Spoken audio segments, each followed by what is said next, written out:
പാരമ്പര്യവും ആത്മീയതയും തേടിയുള്ള ഋഷികേശത്തിന്റെ യാത്രയിലേക്ക് എല്ലാ പ്രിയ ഭക്തർക്കും സ്വാഗതം.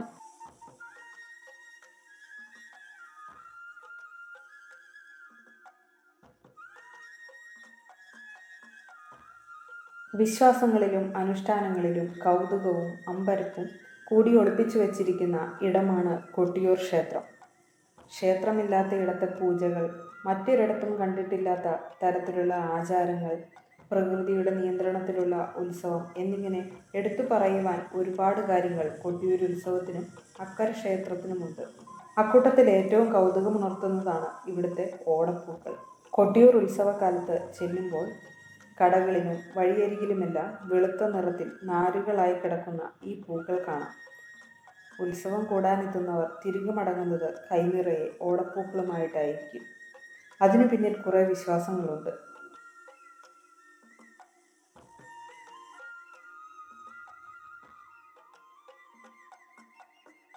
കൊട്ടിയൂരിൽ നടന്നുവെന്ന് വിശ്വസിക്കപ്പെടുന്ന ദക്ഷയാഗത്തിൻ്റെ ഐതിഹ്യം നമുക്കറിയാം.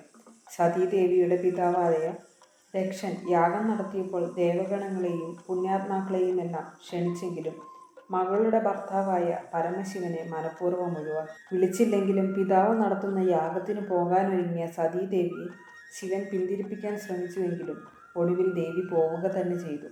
എന്നാൽ യാഗസ്ഥലത്തെത്തിയ സതീദേവിയെ സ്വന്തം പിതാവ് തന്നെ അപമാനിച്ചപ്പോൾ അത് താങ്ങാൻ വയ്യാതെ ദേവി യാഗാഗ്നിയിൽ ജീവൻ നൽകിയെന്നാണ് ഐതിഹ്യം.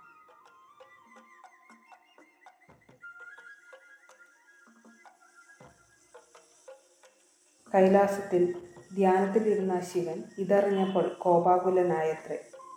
ദേഷ്യം സഹിക്കാൻ വയ്യാതെ ശിവൻ തന്റെ ജല നിലത്തടിച്ചുവെന്നും അതിൽ നിന്നും വീരഭദ്രൻ ജന്മമെടുത്തുവെന്നാണ് വിശ്വാസം. തുടർന്ന് ശിവന്റെ നിർദ്ദേശമനുസരിച്ച് ദക്ഷന്റെ യാഗം മുടക്കാനായി വീരഭദ്രൻ യാഗഭൂമിയിലെത്തി. അവിടെ വെച്ച് ദക്ഷന്റെ ദിശ വലിച്ചെറിഞ്ഞ ശേഷം വീരഭദ്രൻ ദക്ഷനെ കൊലപ്പെടുത്തി. ഇങ്ങനെ വലിച്ചെറിഞ്ഞ താടിയാണത്രേ ഓടപ്പൂവായി മാറിയത്. മറ്റു ചില വിശ്വാസങ്ങളനുസരിച്ച് ദക്ഷയാഗത്തിന് നേതൃത്വം നൽകിയ മഹർഷിമാരുടെയും ഒപ്പമുണ്ടായിരുന്ന മറ്റു മുനിമാരുടെയും താടിരോമമാണ് ഓടപ്പൂവായി മാറിയതെന്നും പറയപ്പെടുന്നു. ശിവൻ പറഞ്ഞതനുസരിച്ച് യാഗം തകർക്കാനെത്തിയ വീരഭദ്രനും മറ്റു ഭൂതഗണങ്ങളുമാണ് മുനിമാരുടെ താടിരോമം പിഴുതെറിഞ്ഞത്. ഇങ്ങനെ പിഴുതെടുത്ത താടിരോമങ്ങൾ ഇവർ കാറ്റിൽ പറത്തിയെന്നും വിശ്വസിക്കപ്പെടുന്നു.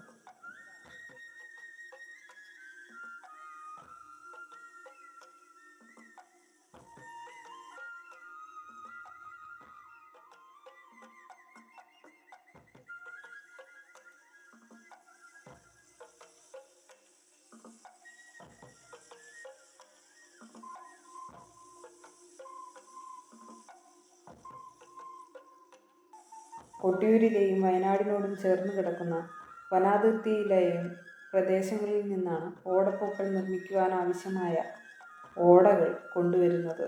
പണ്ട് പ്രദേശത്ത് നിറയെ ഓടക്കാടുകളായിരുന്നു അത്രേ.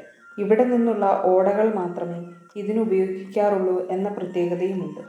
കൊട്ടിയൂർ വൈശാഖ മഹോത്സവത്തിനോടനുബന്ധിച്ച് ഓടപ്പൂ നിർമ്മാണത്തിനായി വനത്തിനുള്ളിൽ നിന്ന് ഈറ്റ മുറിക്കുവാൻ പ്രത്യേകം അനുമതിയും ഈ സമയത്ത് ലഭിക്കും.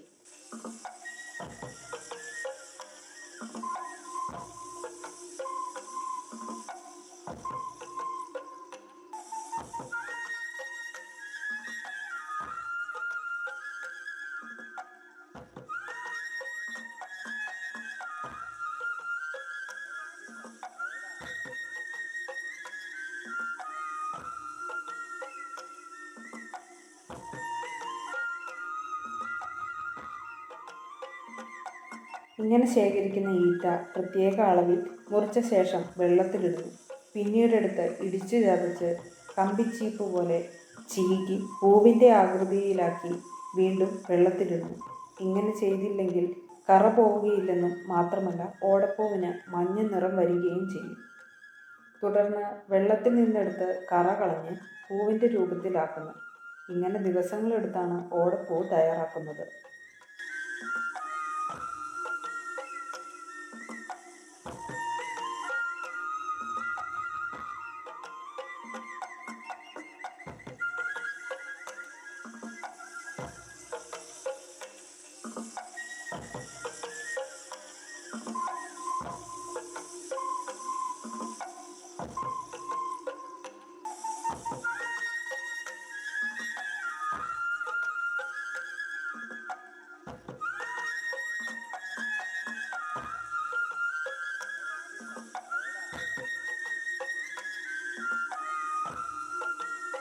മറ്റൊരിടത്തും ഇങ്ങനെ ഓടപ്പൂ നിർമ്മിക്കുക സാധ്യമല്ലെന്നാണ് പറയപ്പെടുന്നത്.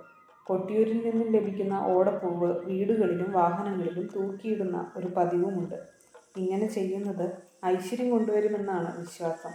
അടുത്ത കൊട്ടിയൂർ ഉത്സവം കാലം വന്ന് പുതിയ പൂക്കൾ കൊണ്ടുവരുന്നതുവരെ സാധാരണ പഴയ ഓടപ്പൂക്കൾ ആളുകൾ സൂക്ഷിക്കാറുണ്ട്.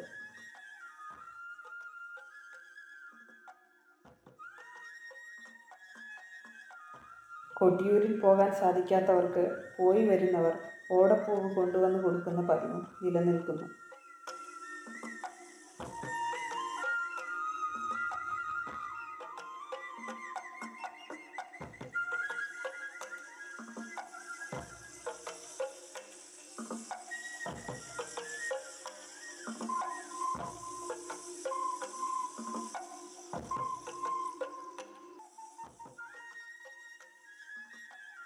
കൊട്ടിയൂർ പെരുമാളിൻ്റെ എല്ലാ അനുഗ്രഹങ്ങളും എല്ലാ ഭക്തർക്കും ഉണ്ടാകട്ടെ എന്ന് പ്രാർത്ഥിച്ചുകൊണ്ട് ഋഷികേശൻ അടുത്ത പുണ്യഭൂമി തേടി യാത്ര തുടരുകയാണ്.